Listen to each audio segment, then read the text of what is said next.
Hi, I'm Dane. I'm Jackie. And this is our review of episode 4 of Agent Carter Season 2.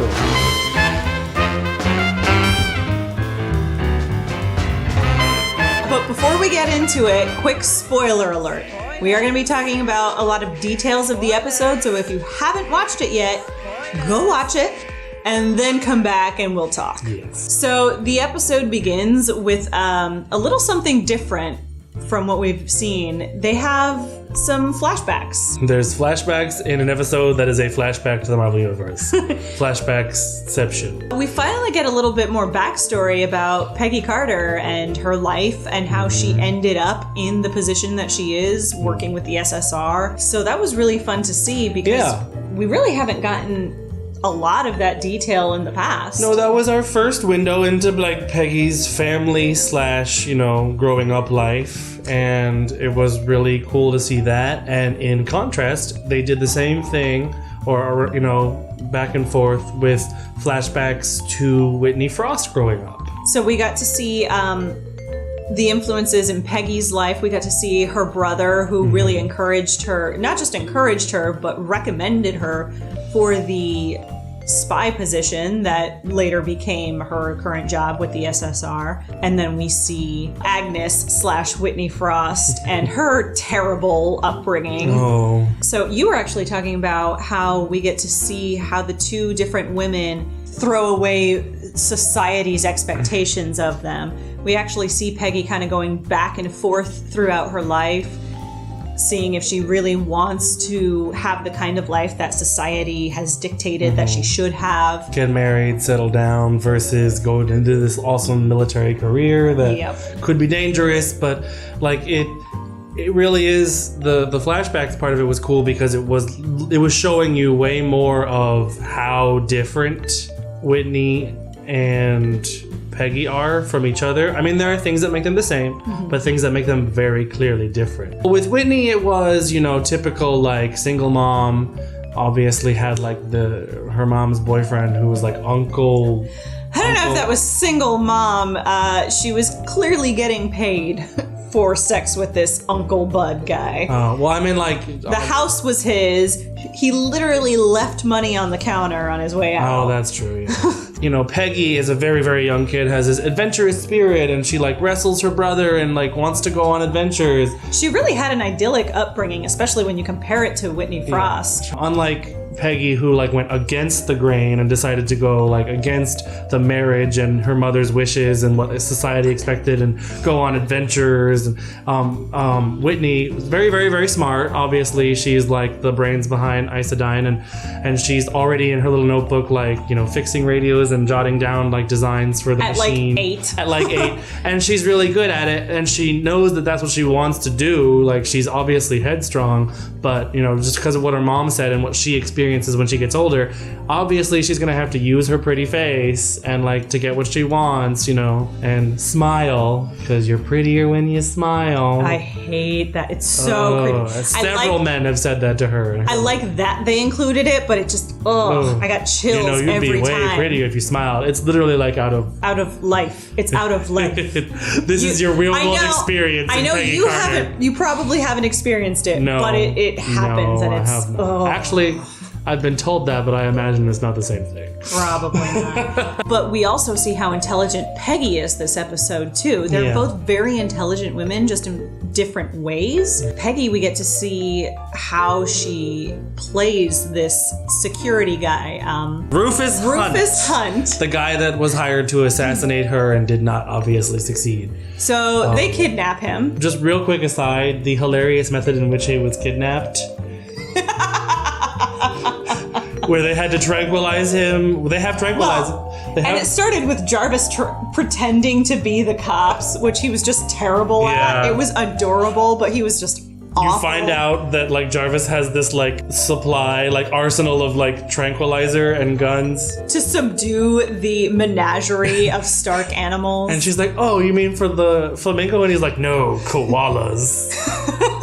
Just Jarvis and animals, ongoing theme. Can I just have like a mini series of Jarvis while he's not in the episode. Like meanwhile, Jarvis is just hunting down. They're like webisodes of Jarvis in the menagerie. I would die. Oh, that'd be and beautiful. Then come back to life. Obviously, as Peggy said, she has done her homework. Mm-hmm. So she knows that torturing someone who was previously a prisoner of war isn't really It's not going to work. No. So she is smart enough to play him like a fiddle, and it works beautifully. Well, it's catching him off guard because she's like, well, obviously I know that you're not going to cross that line because you have morals and a code. And she's like, well... Shink. Let's see how that works. So...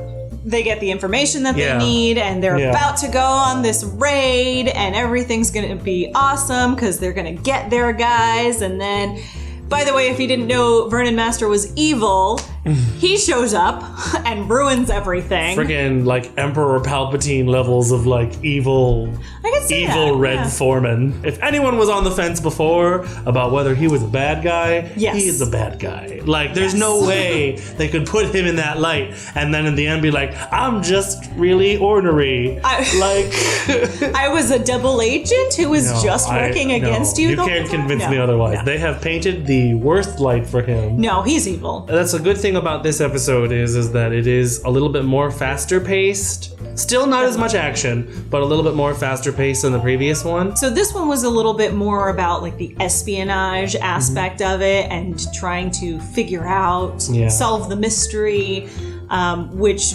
I still think is fantastic. I love it. We don't need all action all the time. I love it. Like I made the comparison to like if you talk about Agents of S.H.I.E.L.D. versus Agent Carter, like Agents of S.H.I.E.L.D. is like action all the time, and there's a lot of characters and all that. Right. It really is a spy thriller in every sense of the word, and I feel like it's shown through a lot in this episode too. But I loved seeing Sousa really step it up this episode. Yeah, he did. He, obviously finds out that Peggy and Jarvis are like going off on their own and like interrogating a guy and kidnapping a person. He's like, why didn't you include me? And then as soon as he gets involved, he's like, whoa. Yeah, it's like, no, really, I want to be involved. I want to help. I can't help you if I'm not there, if I don't know what I'm doing. Please, please, please let me be a part of this. Fast forward to like 5 seconds later, Sousa, oh my God, what have I done? They're kidnapping people. The fact that Sousa is also kind of like part of like their little like mystery gang. He joined the Scooby Gang. He's joined the Scooby Gang. They're in, I guess, the lab part of Stark's house because they're working on continuing to try and figure out getting Wilkes back. Bring Wilkes back from like Force Ghost world and back into regular people world. And that gives them the opportunity to kind of like explore individually and then also together our two favorite ships. Yes. So Dane and I each ship Peggy with two different characters. I am all aboard the Sousa ship. And I am definitely on the Wilkes ship. I am definitely Team Wilkes, and she is Team Sousa. Your guy's not even corporeal. I mean, no, but my thing is this. Okay, yes, go on. I don't dislike either of the ships. I just feel better about mine. Like, I don't know, And I enjoy Wilkes. I just feel as though Sousa is the more solid choice. Well, I think it's because Sousa has way more history with her, and they have a whole season of interaction to build on. They've had 2 seasons almost at this point, like 2 seasons worth of work.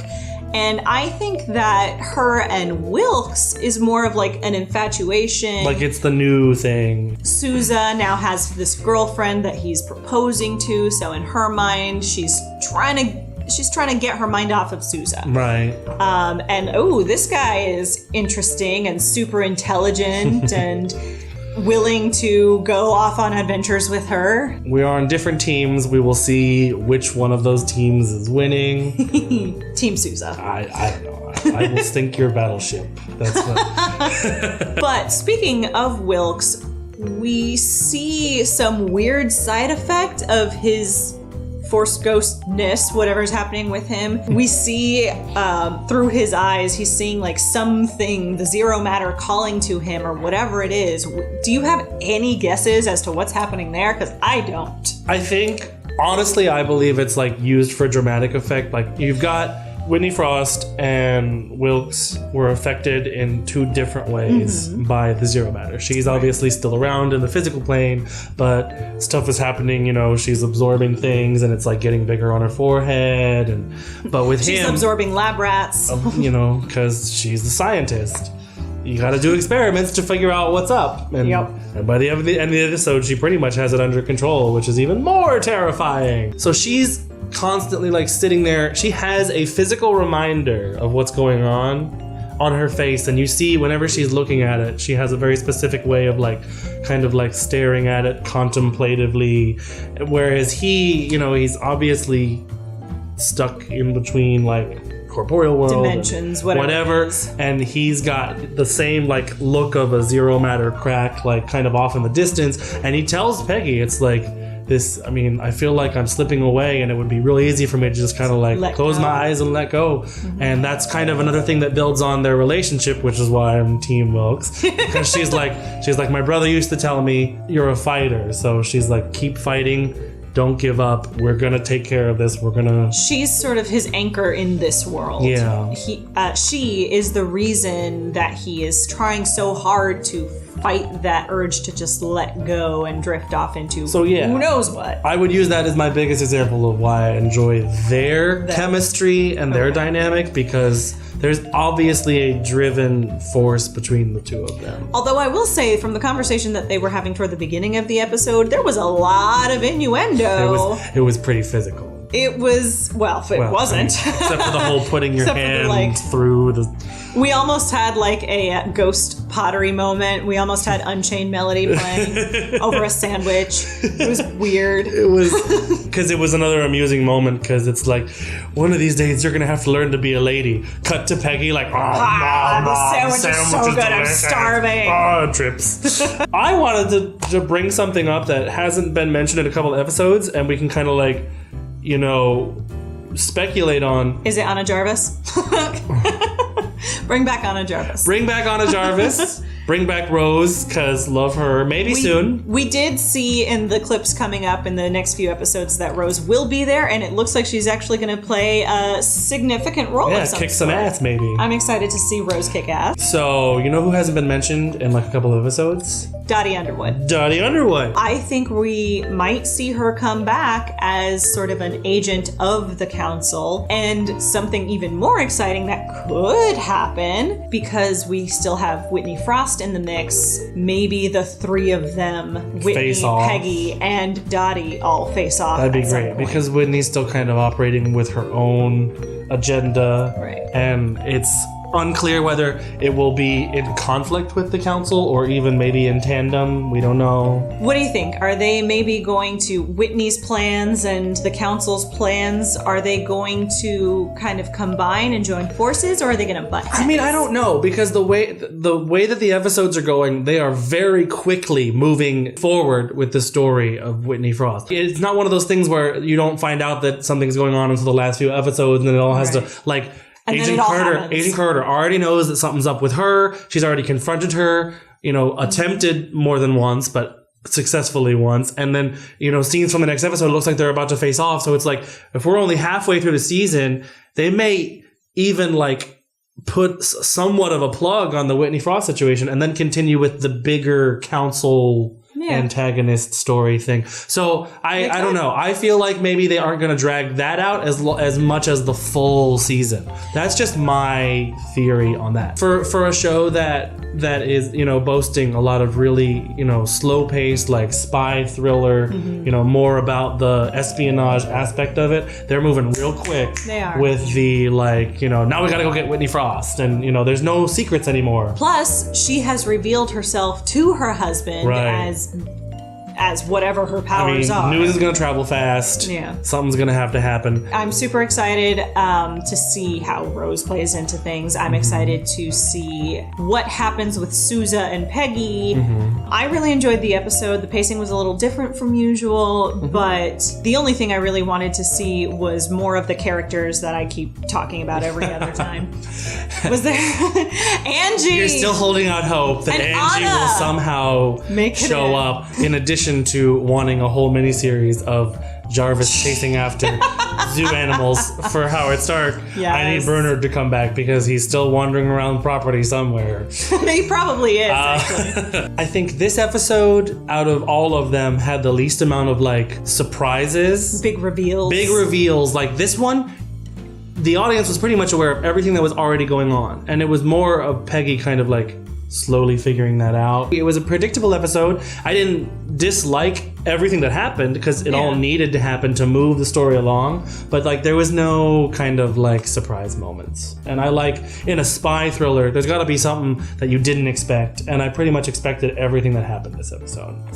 That's pretty fair. I mean, I see where you're coming from, but I still enjoyed watching it all because it was done so well. Yeah, no, I'm not going to say I didn't enjoy it. I'm just saying, like I said, with this type of genre and this show, as it has proven time and time and again, there's always going to be that moment where it's like, and it didn't happen this time. There was nothing that caught me off guard, but I am still, that being said, because of everything that happened, I'm still excited to see what happens next. Absolutely, I agree. So we will be back again next episode, reviewing everything about episode 5. Let us know what you guys think, if you have any other theories, if we're just wrong about something.